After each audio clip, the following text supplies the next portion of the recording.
Salut la compagnie, ici Marco et on se retrouve aujourd'hui pour parler de l'élection du Ballon d'Or 2021 qui vient tout juste d'avoir lieu et qui a sacré une 7e fois Lionel Messi. Et j'ai pu voir sur les réseaux sociaux que ça a pas mal gueulé, certains disant que le résultat est honteux, d'autres que c'est carrément une fraude, et je voudrais revenir dans cette vidéo sur tout ça et vous dire si pour moi, le Ballon d'Or de Lionel Messi est mérité ou non. Et je vais gagner du temps, je vais vous le dire d'entrée, pour moi, il est mérité, mais avant d'aller dans la zone commentaire pour gueuler, je vais aller dans des explications et vous allez voir que mon avis est plus nuancé que ça. De toute façon, la vie c'est pas binaire, c'est pas noir ou blanc, c'est un mélange de gris, et là c'est également le cas pour le Ballon d'Or. Et je vais commencer par vous dire que pour moi, le Ballon d'Or est pas normal. Ce n'est pas normal de vouloir choisir un joueur parmi une équipe collective et dire que ce joueur-là est meilleur que tous les autres. Parce que le football c'est avant tout un sport de groupe, c'est un sport qu'on fait à 11 contre 11, et essayer de déterminer un joueur meilleur que l'autre,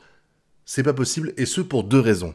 La première, c'est que déjà, tu peux pas juger un meilleur joueur entre un attaquant, un milieu, un défenseur et un gardien. Et encore, je suis gentil, je vous fais pas les détails du latéral offensif, etc.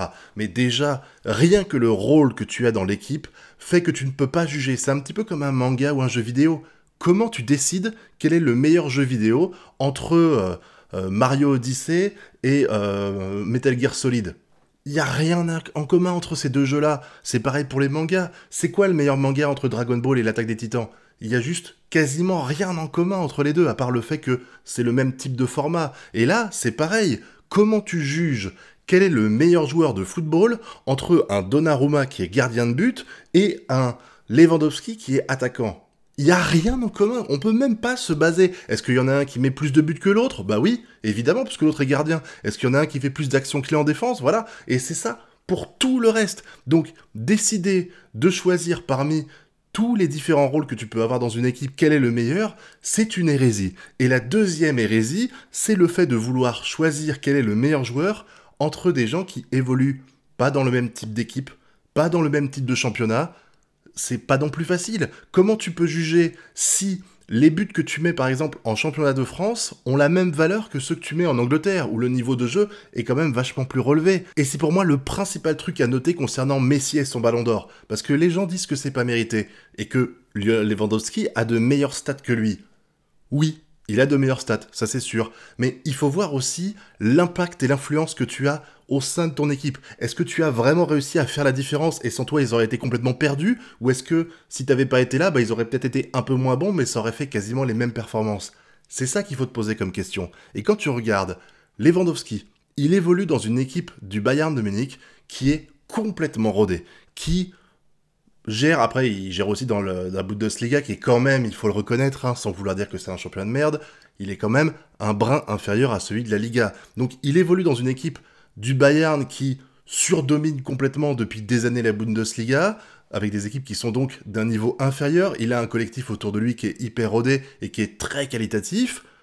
Et à côté de ça, tu as Messi qui a joué la dernière année, celle de 2020-2021, il l'a joué à Barça, et ça s'est pas super bien passé parce que l'équipe était complètement en train de mourir. Le seul joueur qui arrivait à rehausser le niveau de jeu de l'équipe, c'était Lionel Messi. Donc évidemment, le Lionel Messi que tu as eu cette année 2020-2021 au Barça, c'est clairement pas le meilleur Lionel Messi, quand tu compares statistiquement avec l'ère de gloire qu'il y a eu il y a quelques années de ça au Barça, et qui est complètement révolu aujourd'hui.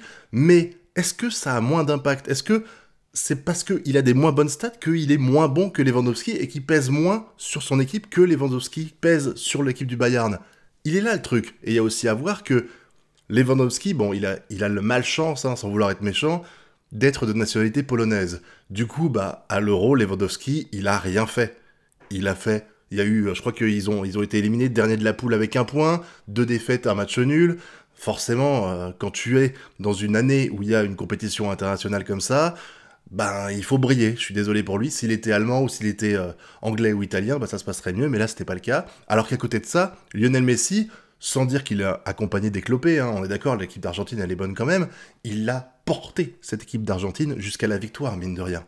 Sans Lionel Messi, t'aurais pas une victoire affichée pour la Copa América de l'Argentine. Et ça a énormément pesé. Même Drogba, au moment où il donne le titre, il dit clairement que c'est ses prestations avec l'Argentine qui ont pesé dans sa victoire, même si je pense que Drogba en sait rien, mais il a une analyse plutôt pertinente, là où Lewandowski, on juge par rapport aux performances qu'il a globalement que au Bayern.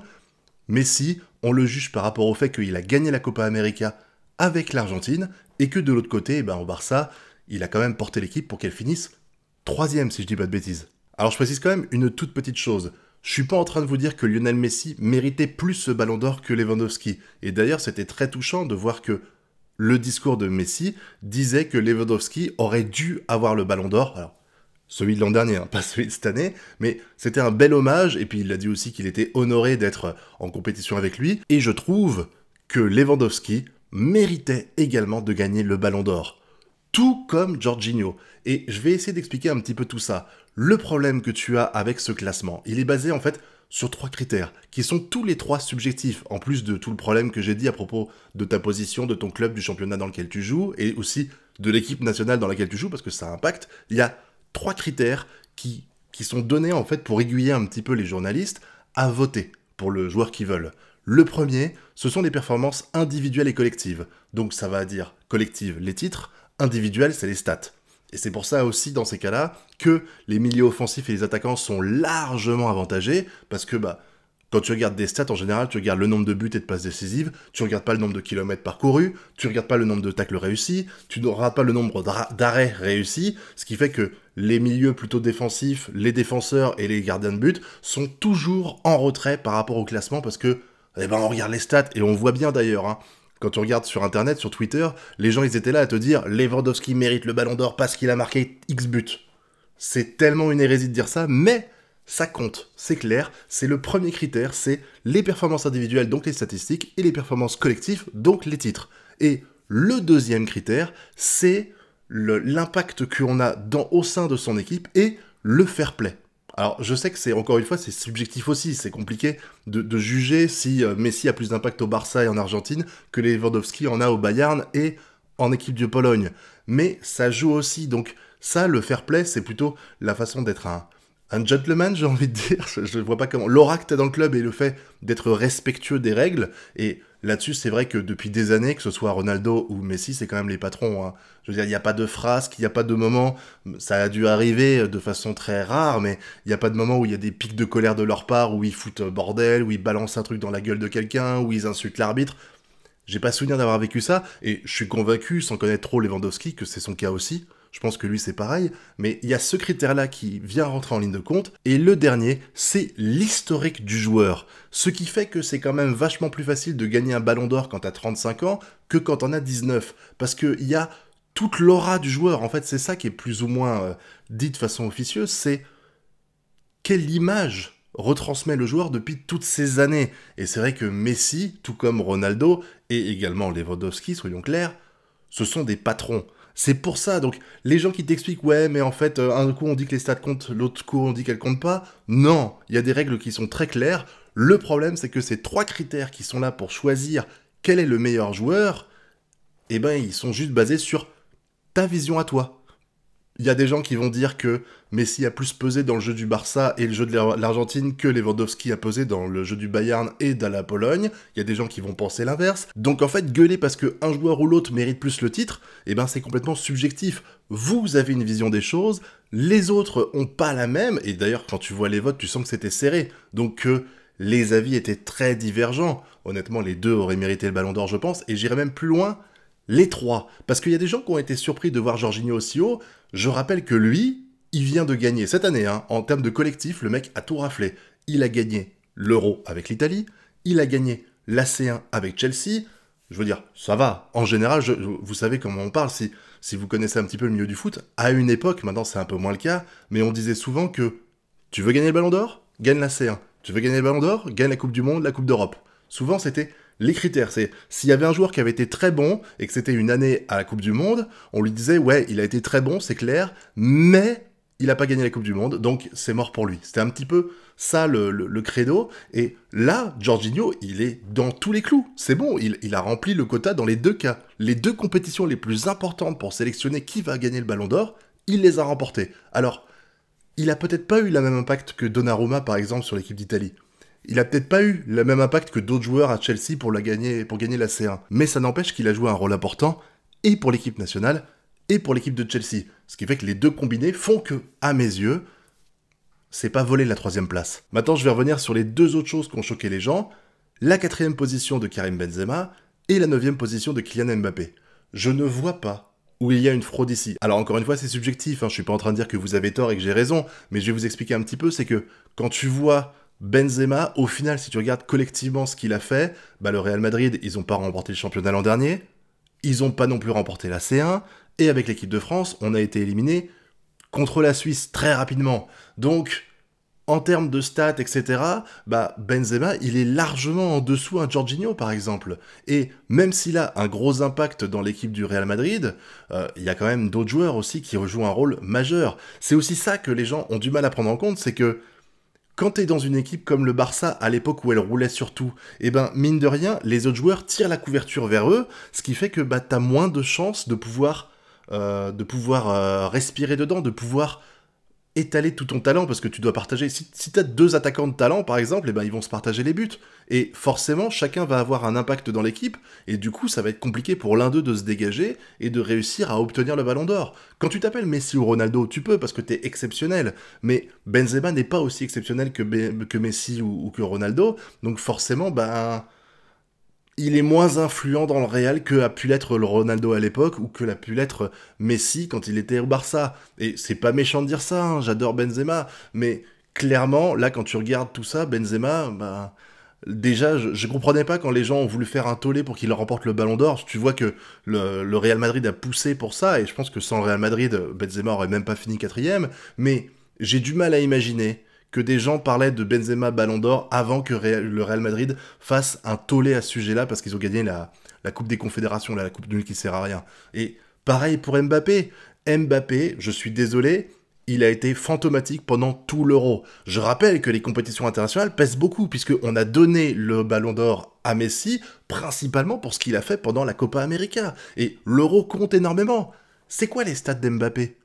Franchement, elles sont pas terribles du tout, pas terribles du tout. Et même si il a effectivement porté l'équipe du Paris Saint-Germain, il l'a porté de façon en dents de scie. De temps en temps, bah, il faisait des coups de génie, et puis d'autres fois, bah, il jouait avec le frein à main. Avant de conclure, je voudrais parler 2 secondes de la cérémonie. C'était chiant, soyons clairs, je me suis pas amusé. Et c'est vrai que ils veulent faire ça comme un petit peu les Césars ou les Oscars, avec le costard cravate et tout, les 2 présentateurs, les petits messages comme ça, les petites vidéos mignonnes. Mais le problème, c'est que le football, c'est un sport populaire. Nous, ce qu'on aime, c'est le spectacle. Et on voit bien, même quand les joueurs ils sont interviewés et tout, ce sont pas les mêmes que ceux qu'on interviewe quand ils sont au bord du terrain après un match. Tu sens qu'ils sont en train de se brider, qu'ils sont pas eux-mêmes, ils sont pas naturels. Et le pire de tous, là, c'était Drogba. Je sais qu'il y a 2 ans, il a été plutôt bon pour présenter la cérémonie, mais cette année, surtout au début, il était complètement largué, il était stressé, il bafouillait dans ses mots. Oh, c'était triste de le voir présenter ça, c'était tellement triste le début, et je pense que le football n'est pas fait pour avoir ce genre d'événement de façon guindée et tout. Faut que ça reste quelque chose de populaire, quelque chose de marrant, quelque chose de drôle, quelque chose de dynamique. Bref, comme le football, il faut que ce soit un spectacle, même si évidemment ça va être différent. On va pas demander aux joueurs de faire un retourné acrobatique ou alors des gardiens de faire des arrêts spectaculaires, mais il faut qu'on s'amuse. Et là, clairement, bah, je me suis emmerdé pendant 1h30. Et je rappelle quand même qu'il a fini 9e d'une compétition où on affronte les meilleurs joueurs du monde. C'est-à-dire que c'est, aux yeux de la France Football, le 9e meilleur joueur au monde.